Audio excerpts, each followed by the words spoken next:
Le prix rose de l'entrepreneuse est un prix qui a été imaginé par Rose Association. Rose Association est une très belle association qui est là pour informer, pour défendre aussi, parce que c'est un point important, les femmes qui sont atteintes d'un cancer ou qui sont en rémission. Elles font un formidable travail aussi de soutien bien sûr à ces femmes-là au travers par exemple du magazine, un magazine gratuit qui permet à un moment donné de faire un lien formidable aussi avec ces femmes. Alors ce prix Rose, il va être doté de 10 000 €, ça sera le grand prix Rose. Et puis on a imaginé aussi un prix Jeune Pousse doté de 5 000 €, tout ça pour valoriser des femmes qui, par les qualités aussi qu'elles embarquent au travers de la maladie, deviennent entrepreneurs. Et l'entrepreneuriat au féminin, c'est juste magique, surtout après la maladie.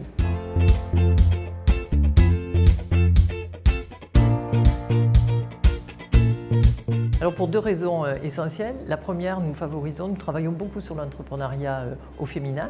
D'ailleurs, nous avons renouvelé très récemment un accord cadre avec l'État pour contribuer et favoriser donc cet entrepreneuriat au féminin et porter les femmes entrepreneurs donc à 40%. On est aujourd'hui à 30%. On a des marges de manœuvre et c'est bien sûr être un contributeur aussi à l'économie de notre pays. Et c'est bien ce que nous faisons sur nos territoires. Donc ça, c'est la première des raisons, avec beaucoup d'actions. La deuxième, c'est que nous nous sommes engagés depuis bientôt 2 ans sur une démarche très proactive, donc une démarche qui s'intitule Cancer et maladies chroniques au travail. Et ça, c'est tout simplement pour faire en sorte de prendre en charge réellement les salariés chez nous en interne de notre groupe qui sont atteints par une maladie, que ce soit le cancer ou une maladie chronique, pour éviter une double peine, la peine de la maladie et puis la peine de la compromission de carrière. Donc en fait, le prix Rose Association, ma foi, il unit les deux, c'est l'entrepreneuriat et puis le fait d'avoir eu un cancer. Donc c'est d'une logique implacable.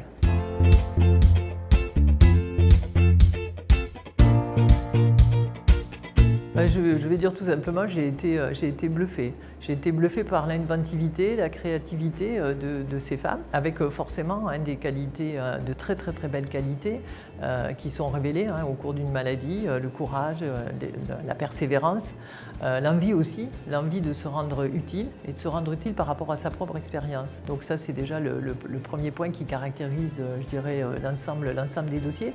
Se rendre utile aussi dans une économie voilà, que l'on souhaiterait sociale et solidaire, et ça nous va bien en plus nous aux caisses d'épargne. Voilà pourquoi très souvent les ESAT reviennent avec des labels, etc. de l'économie sociale et solidaire. Donc tout ça c'est bien parce que c'est peut-être cela aussi que l'on imagine, à la fois cette économie et cette société telle qu'on aimerait la voir.